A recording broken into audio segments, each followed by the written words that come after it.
Bismillahirrahmanirrahim. Ayat nabda darsana di basmalah. Bismillahirrahmanirrahim. Alif yang putih hadir. Amalia Azhara Halita Ambia, Cindy Meriani, Dea Ilham Firdaus, Erlan, Ervina Aulia, Faiz Al-Bayan, Fajar Kumirwani. Mana Fajar? Apa dia? Fadia Izzaturrahmi, Hayati, Lagi Alsa, Daud Adrianto, Wahyu William, Muhammad Wali Kamatullah hadir, Muhammad Farhan, Muhammad Ilham hadir, Nabi Jamil, Najwa Azira, Nafisa, Nelda, Nur Afifah Putri Azeb, Puja Ananda Afel, Raihani Zakia, Reina Aulia Lepi, Aina Reina, Renaldi Hendri. Nama Samudra Pasai? Sudah pernah.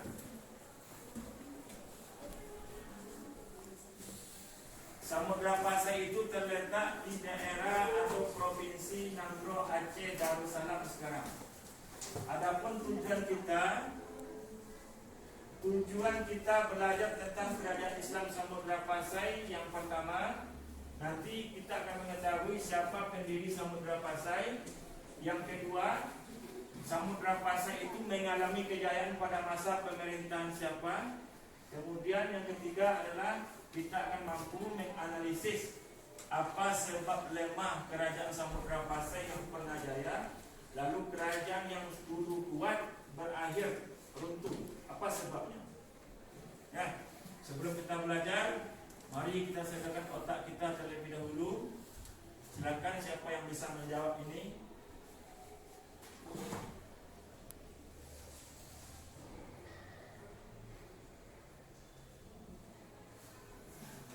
Coba nomor 1.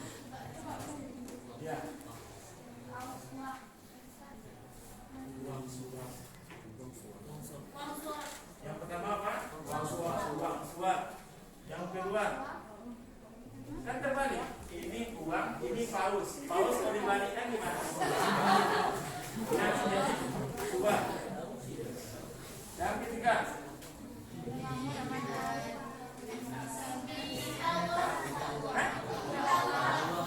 uang. Yang ketiga, rekening. Apa ini?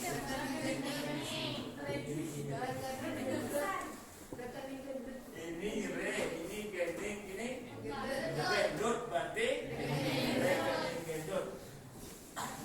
Nah itu cukup 3 saja. Coba ini sebutkan ini. Sebutkan warnanya.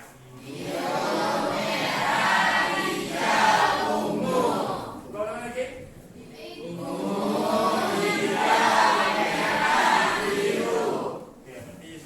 Belajar ya, karena sudah mampu menyebutkan warna-warna walaupun tidak sesuai dengan tulisannya. Kita lanjut yang pertama, ini dulu. Materi kita hari ini kerajaan Islam Samudra Pasai itu ada kaitannya dengan pelajaran kita sebelumnya tentang teori masuk Islam ke Indonesia. Salah satu teori masuk Islam ke Indonesia yaitu teori Gujarat mengatakan bukti Islam dibawa ke Nusantara pada abad ke-13 dibawa oleh orang pedagang Gujarat. Buktinya adalah ini. Apa ini? Makam siapa kira-kira? Makam Sultan Al-Malikus Saleh. Ada apa yang makam Sultan Malikus Saleh ini? Batu gaya nisan ini adalah gaya yang ada di India dan tidak ditemukan di negara lain. Gaya-gaya makam seperti ini kecuali hanya ada di India. Sebelumnya memang orang-orang Portugis telah menaklukkan kerajaan Malaka yang merupakan kerajaan yang sering membantu kerajaan Samudra Pasai dan menjalin hubungan dengan kerajaan Samudra Pasai. Baiklah, itulah penyampaian tentang sebab dan runtuhnya kerajaan Samudra Pasai. Selanjutnya saya serahkan ke moderator. Nah, mungkin hanya segitu dari kami. Mungkin dari teman-teman semua ada pertanyaan. Ada yang mau bertanya? Silakan. Lima kali satu dulu. Ada yang mau tanggapi dari kelompok dua? Kami ingin bertanya kepada kelompok dua, apa faktor utama lemahnya Samudra Pasai?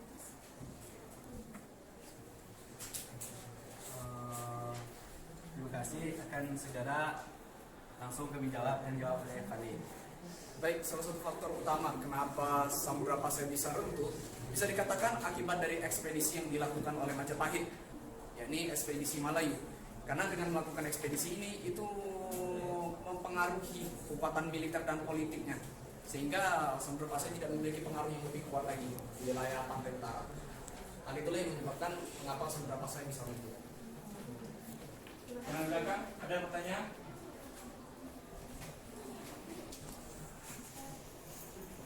Siapa? Silakan. Utama melemahnya Samudra Pasai.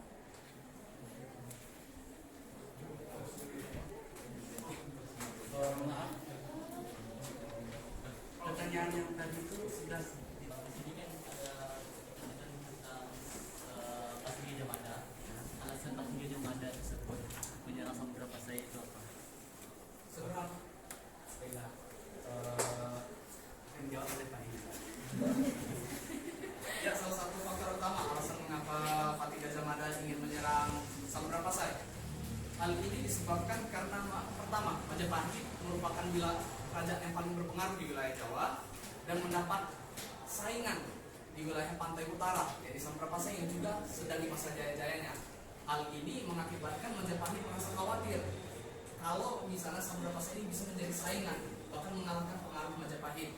Makanya Raja Majapahit di saat itu Hayam Wuruk memerintahkan patihnya Gajah Mada untuk segera melakukan ekspedisi, sehingga kerajaan yang sudah begitu besar, yang sudah mengalami kejayaan, tidak memiliki penerus yang kuat untuk melanjutkan kekuasaan ayah-ayahnya yang terdahulu.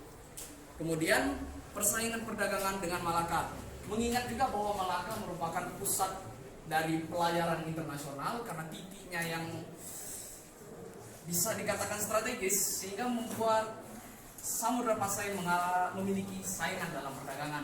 Hal ini juga mempengaruhi profit perdagangan Samudra Pasai sebagai sumber utama penghasilan negara tersebut.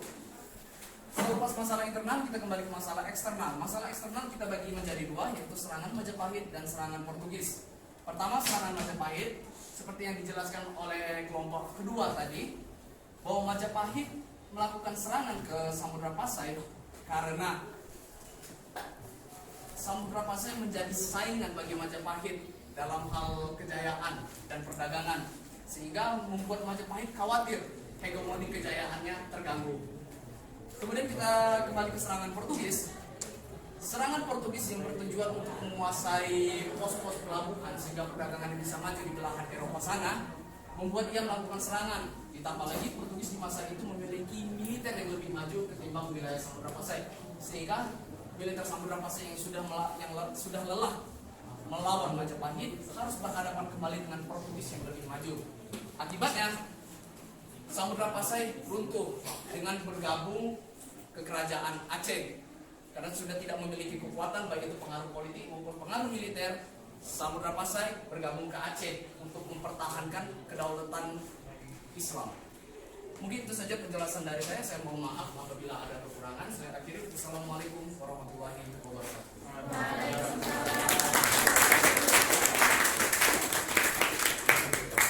Oke, saya rasa cukup dari para pemakalah. Kita berikan sekali lagi aplaus untuk para pemakalah. Silakan kembali ke tempat masing-masing.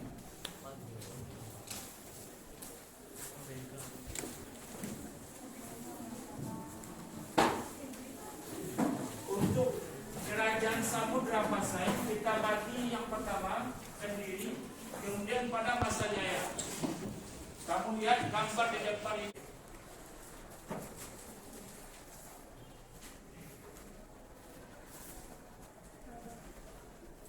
Sebab lemah dan runtuhnya Samudra Pasai. Nah, ini tadi yang disampaikan oleh saudara tamu Bali.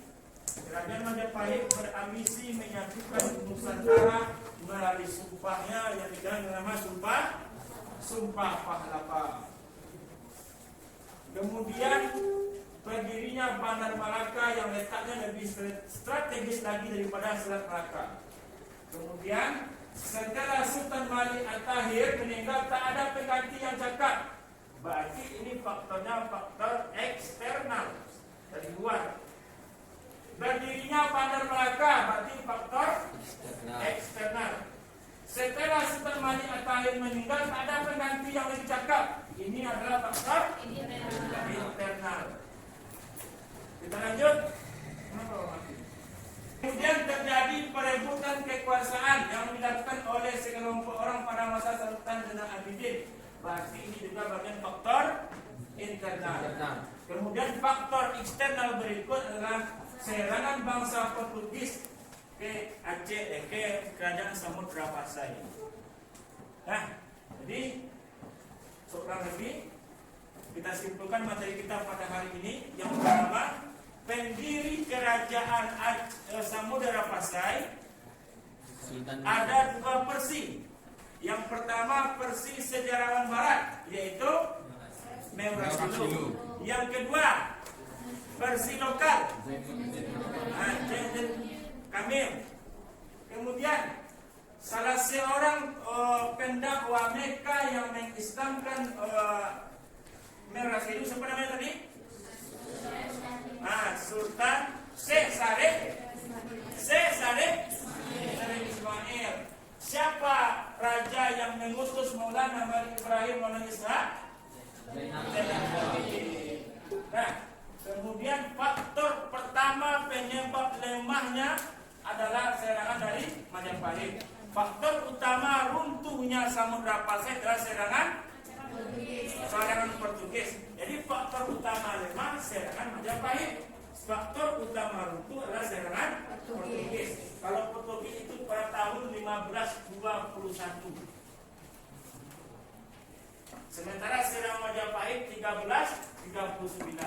Maka kesimpulannya kerajaan Aceh Samudra Pasai pernah berdiri kokoh selama lebih kurang 3 abad. Sebelum nanti diserang habis oleh Portugis.